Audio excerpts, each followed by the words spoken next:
This podcast is brought to you by Giant Food. And today, more than ever, they are committed to you because we are all in this together so we can continue to share the little things that matter.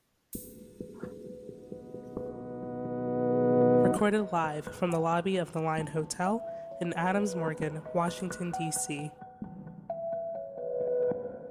Full Service Radio is proudly supported and hosted by Simplecast, the easiest way for a podcast creator to publish and distribute audio on the internet. For more information, visit simplecast.com. Peace, everyone, and welcome to the Edible Activist Podcast. I'm your host, Melissa L. Jones, broadcasting live from the lobby of the Line, D.C. This podcast is where dynamic people of color in the food and agriculture space share their personal food journeys, passions, and perspectives that stem from the land, all exemplifying the spirit of activism in their own edible way. Let's get started.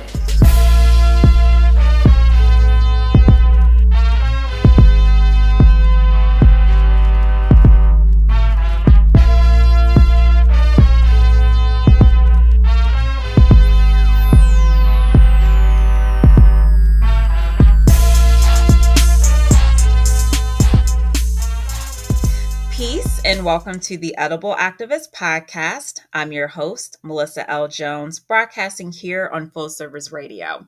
So y'all remember Chris Riddick of Afro Beats, right?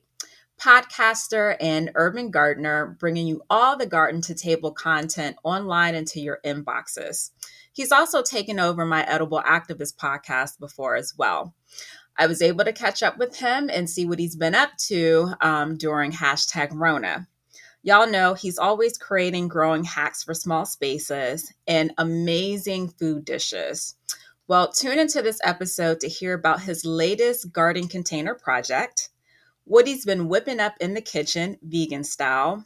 He also throws us some laughs on how to keep that COVID-19 weight gain down. That's probably for me. And then he lends us some words of encouragement during these unprecedented times. Tune in. Peace and welcome to the Edible Activist Podcast. I'm your host, Melissa L. Jones, broadcasting here on Full Service Radio. For today's episode, I am extremely excited to have Jennifer Lumpkin, who is a farmer, community organizer, social entrepreneur, and voter advocate who hails from Cleveland, Ohio, with roots planted in Georgia. Jennifer also launched My Grow Connect back in 2016 that was designed to create an online space where growers could swap by requesting or offering neighbors space to grow, compost, swap produce, and share other valuable resources. And guess what her love language is? Food. Welcome to Edible Activist Friend. I'm so honored to have you. Thank you. I'm so honored and happy to be here. Thank you so much for thinking of me for this. I'm so excited. As I said before, this is a long time coming. You should have been on the show a long time ago, Jennifer. I know. What happened? What's going on? Don't blame me whatsoever. Always in my thoughts, and I totally miss you. And, I definitely have to let the audience know, that this really is a special interview to me because you are my friend in this space, and you have supported my work since day one. Like, you were involved in, pre-food talks in color, pre-edible activists. You were at the events helping me to coordinate those at Up Top Acre Farms, like you were there. And so I just really appreciate you. So you were seeing this all come together before the podcast and before it's grown to much more than what it was previously. And not only that, you were a supplier of my farm food, girlfriend, before you left us here in the DC area and went back to Ohio. And I miss it so much. I miss saying, hey, Jennifer, like, what you got growing? I'm going to come pick it up. I miss meeting you. Like, I literally do miss that.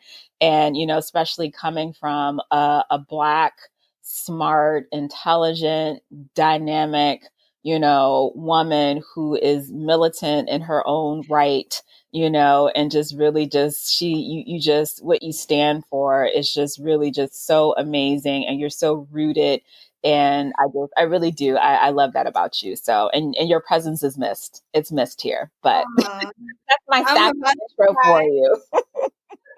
I'm beaming right now. If you could see my face, I like overcome with joy. Thank you. Yes, yes, yes, yes. Well, Jennifer, as I said, before you, well, you were here in the DC area, and you definitely have had a lot of farming and growing experiences, and had a whole journey here, which we'll definitely get to. But the one thing that will always stand out about you to me, and I know others, is you did a really dynamic food talk. Actually, for a session that I curated a couple years ago at Rooting DC. And, you started out your food talk by saying you can't talk about food without referencing your family, because that's a large part of your journey. And, being in Cleveland and having, family in the South and in Florida, that's a large part of your story, a large part of your food story. And so I definitely just want to go back to the garden at your parents' home in Cleveland, and go back to your great grandfather and what he used to grow, and go back to the fruit that your aunts used to send you, and just really Mhm. walk us, briefly along that journey, which has become your food journey, but definitely acknowledging your family roots and history. Absolutely. I have to always start with my ancestors because their commitment, and I think it was an obligation that they didn't realize would leave a legacy, has fed me spiritually, and it has informed how I've gone about organizing. My great grandfather was a sharecropper, and his main crop in South Georgia, Boston, Georgia to be specific, were collard greens. And my family still lives on that land, and I have pictures of my aunt picking greens. And I always had a vision of that being my life, and going back to providing produce for my family, for my community. And that tradition continued even after my grandmother and my grandfather got married and moved from South Georgia to Cleveland, Ohio, when they were living off 116th and MLK. They were part of a community farm, and that is where we continue to go and harvest bags of collard greens when I was younger, and they bought their house in Warrensville, and we still were receiving mangoes from my aunt who moved to Florida, because my family had mango trees and coconut trees, and we would get mangoes and coconuts straight off the tree, and they would mail them to us in boxes. And I just remember that being the source of where our food came from, was our family. And we had family friends who also had moved from Georgia and lived right down the street from us. And we would swap food, and we would be growing in our backyards. And we would go back to the South every year, and they had chickens, and we would get eggs. And it was a part of our culture, and it was how we were fed, and everyone was so healthy. And I remember, seeing the decline in our family's health once we got away from growing our own food. And it became very clear to me that that was the core of our connectedness and the core of our health. And I found it and deemed it necessary to bring that back to organizing. And that's really where my Grow Connect, the platform, came from. It was the need and the understanding that that connectivity was internal, and it was getting away from all the external um, interruptions of these large market grocery stores, and really trying to figure out, like, why is this cancer coming into my family, like, where is this coming from? And it's not our fault, and it's something that we had to continue and be really intentional about. And I knew that I had to be the generation that resurrected that concept and that idea, and it had to be revised in a way that was relevant. and modernized. And that's really where the work of asset-based community building came from, and where the startup My Grow Connect came from, and trying to get people to understand that this is not just a technological advance in growing and sharing. It's an evolution of what we were doing and our ancestors were doing. And so that's really why I care so much about it. And we talk so much about food systems, right? Fixing a food system. The food system is broken. How to repair the food system. The food system isn't just, it's, only set up for, a certain class level, et cetera, et cetera. And, one of the key things that I remember you also mentioning, you said the food system was in front of our house. You said Mm-hmm. that's the only, like, I knew food through my family, not through grocery stores. Like, the food system was literally planted outside in our front yards. Mm-hmm. Mm-hmm. And Mm-hmm. I And just go ahead, it's sorry. no. And I mean, I think because of segregation and because my family back then wasn't allowed to go into certain stores, it was almost like they were forced to do it, but it was something that was beneficial and it was a blessing in disguise. And I think we've gotten away from that and seen the stores as a convenience. And it's been kind of like put in front of us as sort of like something that, once you have the ability to shop at a nice boutique grocery store, then you've made it. When really it's the opposite. Right. Mm-hmm. Mm-hmm. Okay, so from your journey, so from Ohio to a number of other places, because you have you've been a few places, Jennifer, New York and there's some other areas around, and you get to the DC area where you are become part of this amazing dynamic Black and brown farming and gardening community, and that's how you and I met and how we connected. And so I know a few of those experiences were you being a part of Eco City Farms Farmer Training Program. You even did a wonderful Brown Girl pop-up. And I know that you've done some work with UDC. You were even actually, you were part of a film. Someone even did a film on your work. I mean, so much. And so just kind of, like for me, revisiting, those experiences, because I had the amazing pleasure of just being able to collab with you, connect with you. But for others, this is, visiting your farming experiences here in the DC area, and just, wanting to just getting your view and just seeing like what was some of the biggest things that you pulled out of being part of this farming, collective and hub here in the DC area?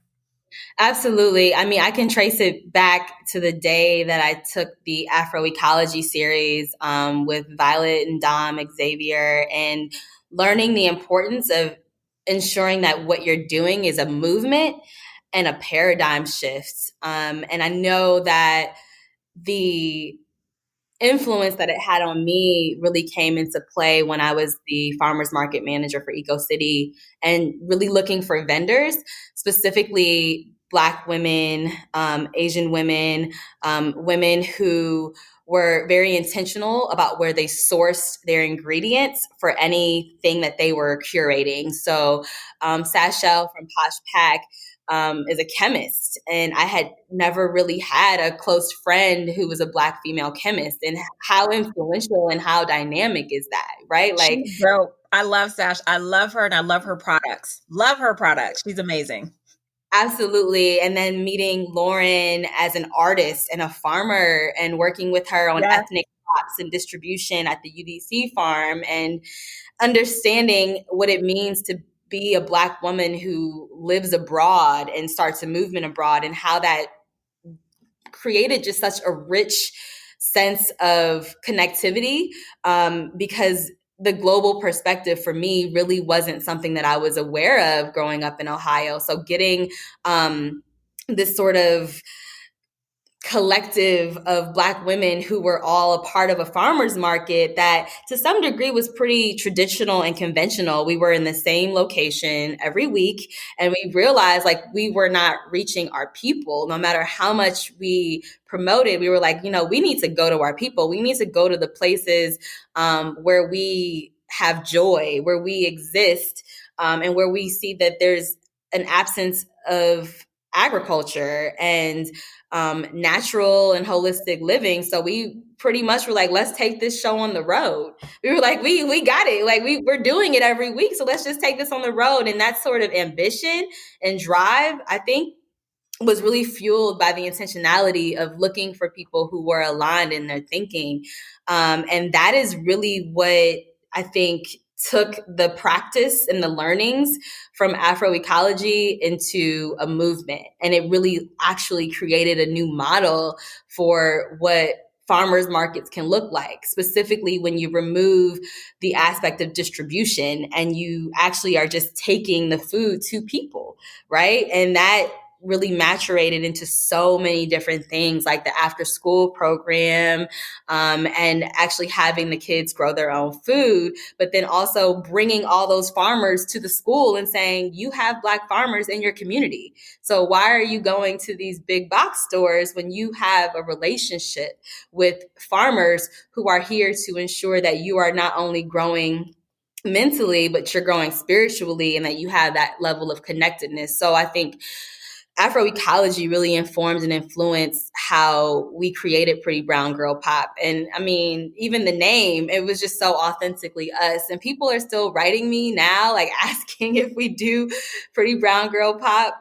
It was so dope. It was so dope. And I have to say, you all, like you said, pretty brown girl pop. Did I say it right? Yeah, you got it.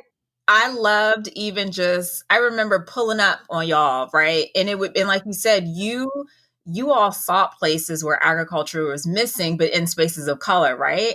And I just remember pulling up, and I can't even remember what event this was, but it just brought me so much joy to hear like Cardi B blasting in the background. But I was able to like buy some farm food and get my stew.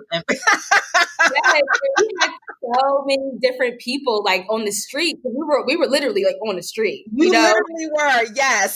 Like people rolling up like, oh, little kids, like I want this cucumber and I want this natural lip gloss. Like it was just so cool to see that we were a part of creating a new vision.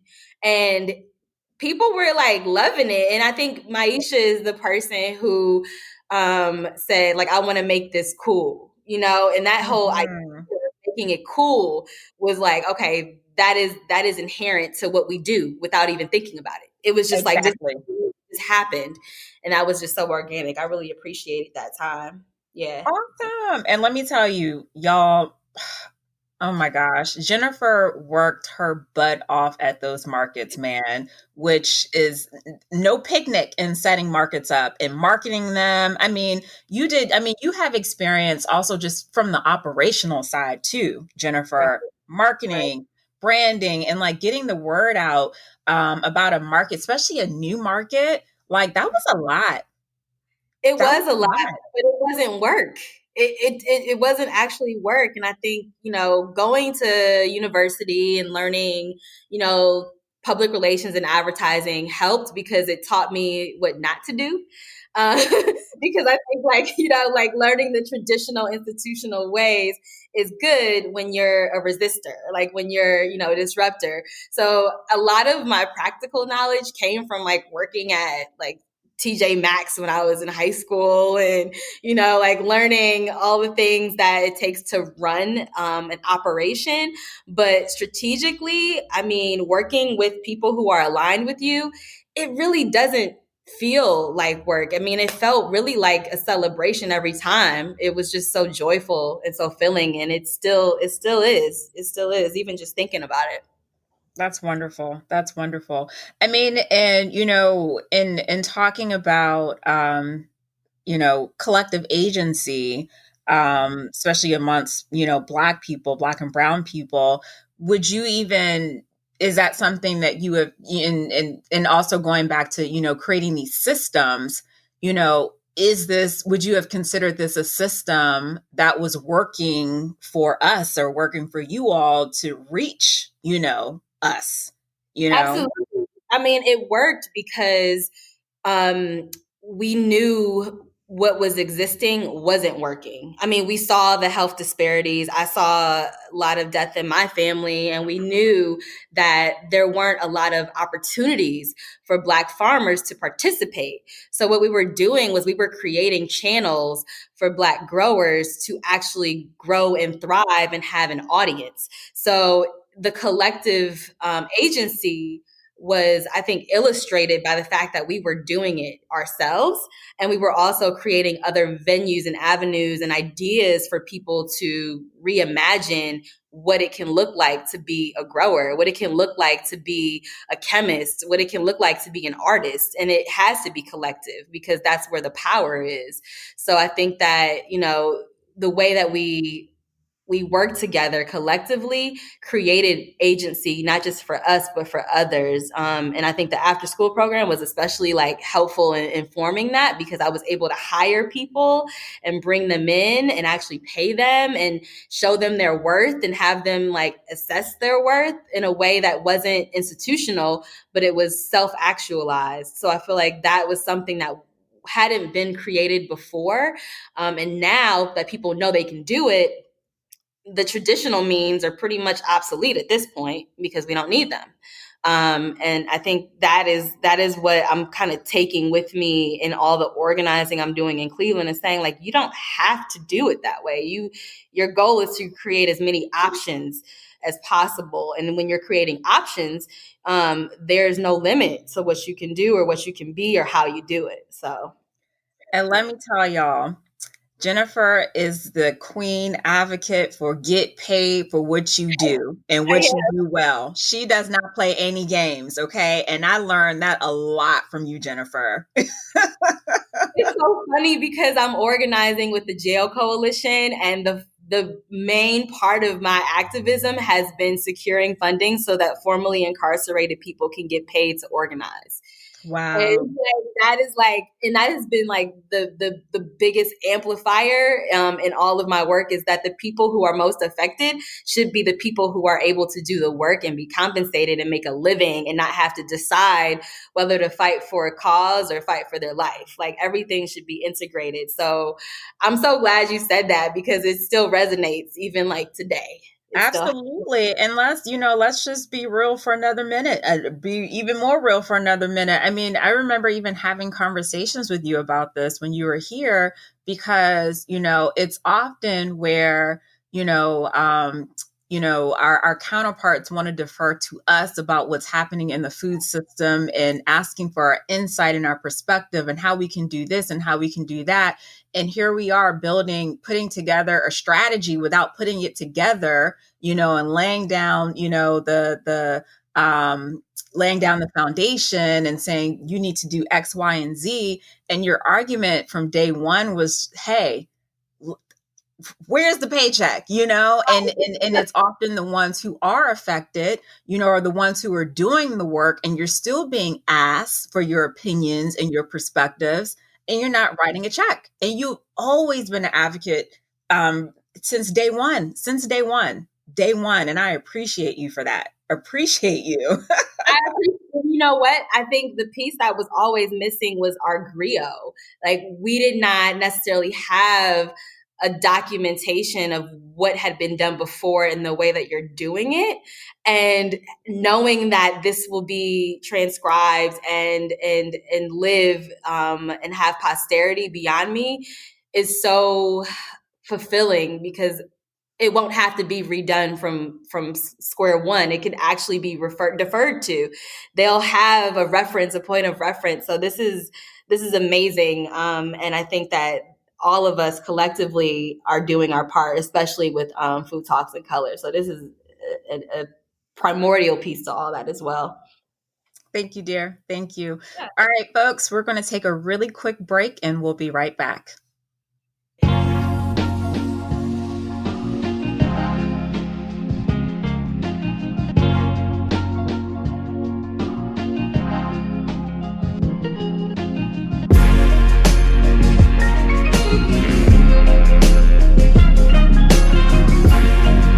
You're listening to Perfect Day, produced by Artists Authentic. For more of Authentic's work, visit allornothingstudios.com.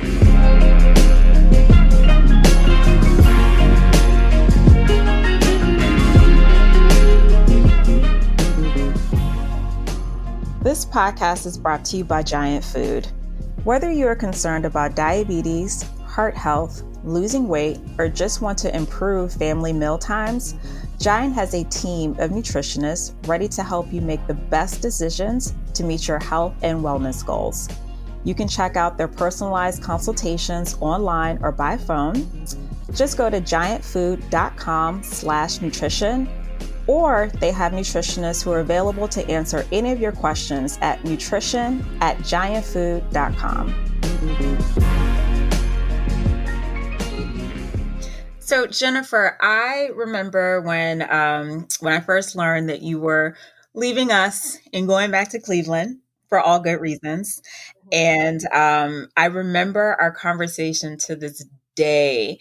And earlier in the show, you had mentioned just seeing some of your family members' health decline, and you went back home because you had a couple relatives very close to you who were dealing with some health issues. And you said, Melissa, I'm up here, growing food, making sure, my communities are healthy, and really advocating for food justice. And I can't do all this work and have, relatives and family members back home in Cleveland who need me. And I have to return home to do the same work and make sure that, my family is healthy and that I'm feeding them. You said, I'm going home to feed my family healthy food because, their health isn't great right now. And everything that I'm doing here, I need to take back to Cleveland with me. And I remember that. And although I was sad that you were leaving because you had such a strong presence here, obviously it made so much sense that your family needed you. And so just want to talk about your transition back to Cleveland. And girlfriend, when I tell you, it seems like when you got to Cleveland, you hit the ground running. I said, Jennifer does not play any games. She's involved in this and that. And I love it. Until this day, again, I'm not there. I don't see your every move, but I'm like, this is Jennifer. This is Jennifer. Yeah. She's not playing any games. So, I know that you do, you are the organizer of all organizers. So, and I think no better person to ask, and not to discredit all the other amazing organizers, but because I know you, there's a lot of talk about community organizing. And so I want to get your definition from your mouth, your words of what you really feel like organizing is to you, because you do a lot of organizing work. And then we definitely want to tap into a lot of the voter advocacy work that you and the residents of Cleveland have been doing hardcore, especially during the midst of COVID-19.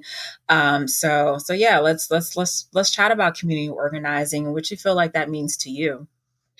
Well, community organizing has deep roots in Cleveland. This is an organizing city because there's so many challenges that exist. And I think that community organizing for me has actually meant putting your cause and your intentionalities to action. And that to me looks like collective organizing, relational organizing, and ensuring that all of your actions are directly tied to your well-being and the well-being of those around you. So I came here understanding that having my own land was absolutely just had to happen because I knew that I would not be dedicated to growing on someone else's land.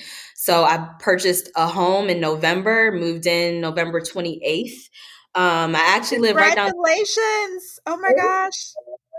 I live literally like down the street from where Queen and Slim was filmed, which was like not digital, so it was like super wild, and it's a historically Black neighborhood. And I have a nice little homestead area that I'm cultivating as we speak. And I've essentially had a revolutionary move in from New York who wants to make change in Cleveland as well. She just moved in on Friday, a couple of days ago. So my home, I feel, is an incubator, and my sense of organizing is actually putting that intentionality into action. So making my home a place that essentially is a cultivation of movement and change, and a place that to me feels authentically revolutionary. I know that sounds like militant, but also it's a place where I can evolve and where other people can evolve and learn.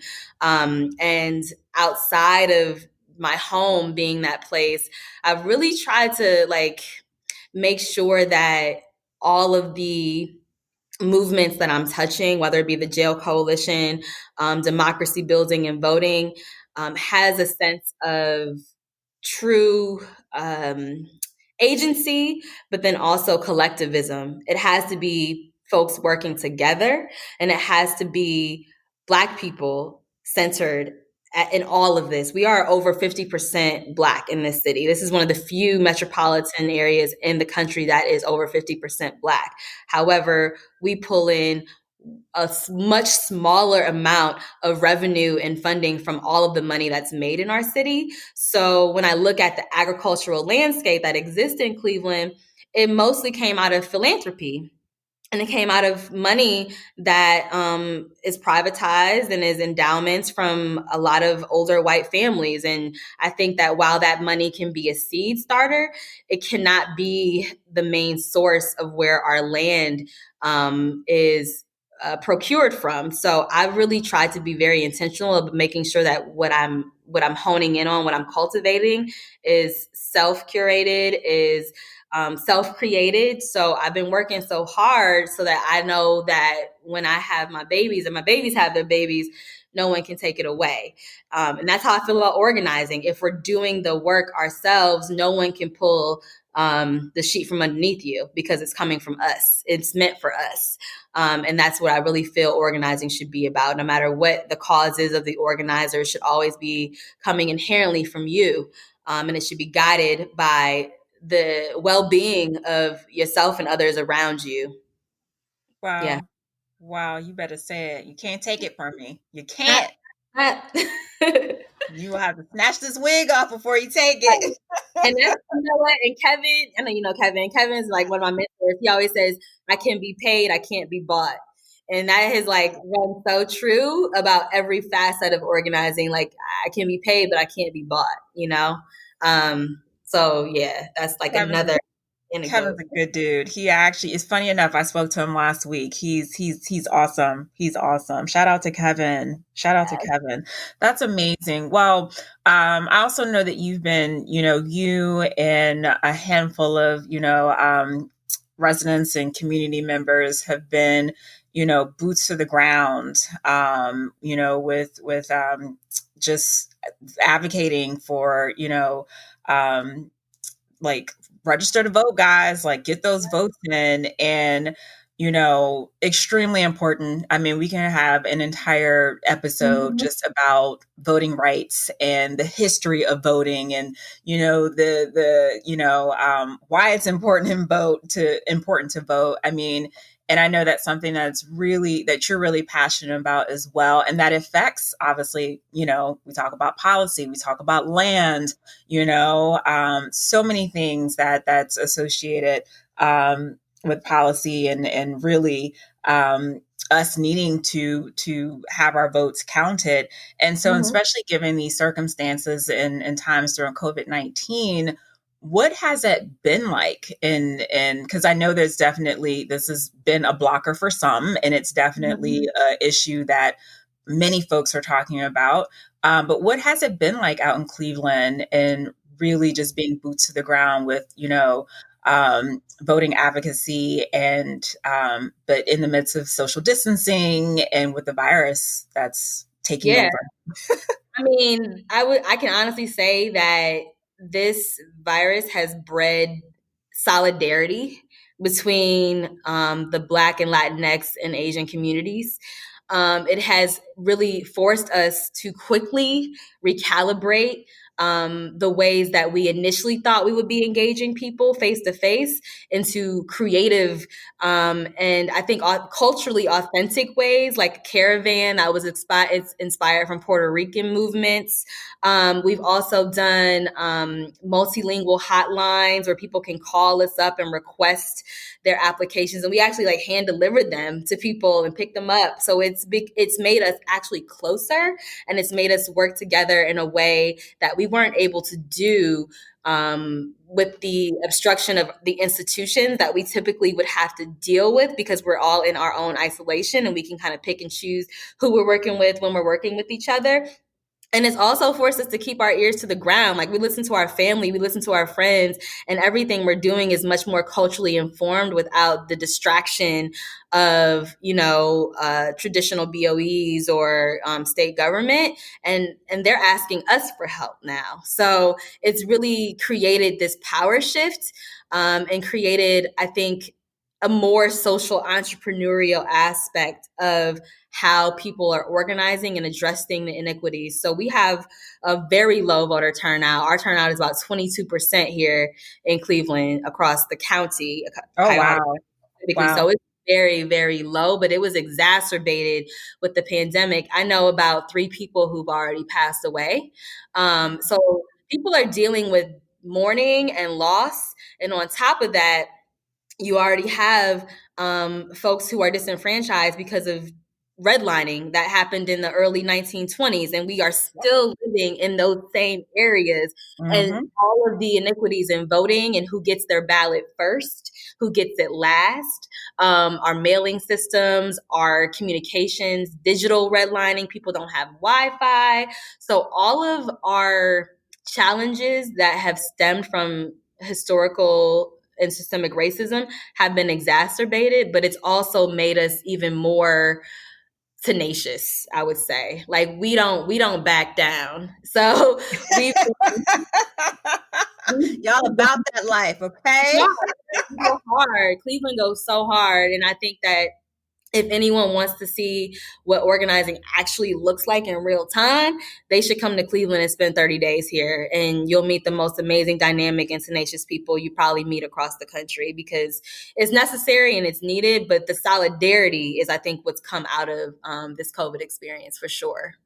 Wow. And to think it may not even have happened, Right. if such a pandemic, didn't happen. I mean, it's unfortunate that we're losing lives, but, there's definitely some good that is being pulled, during these times. So, girl, you're going hard over there. First of all, you go hard alone, okay? So I can only imagine Jennifer times like 100 of y'all over there. Good grief.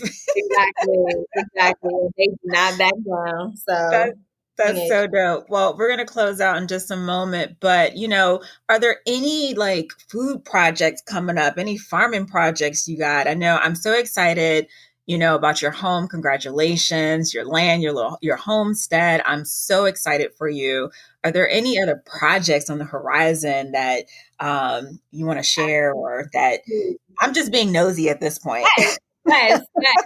So I am officially starting to disseminate, allocate seeds, and do some education series around growing. I am also working with a neighbor and lawyer friend of mine, a beautiful Black woman who owns a house right around the corner, to start a soil composting project. I don't want to say business yet, but project where we're taking a lot of soil from abandoned homes and folks who are actually getting their gutters cleaned, to see how we can really mitigate that soil and create Black gold for folks using her father's business, his landscaping business. So we're in the midst of creating that as well. So there's a lot of stuff happening, but primarily getting MyGrowConnect cleaned up, because there are a lot of bots on there, and that's going to be going in a couple of weeks. So folks can log back on. I have an intern working on that, and definitely come to Cleveland and check it out.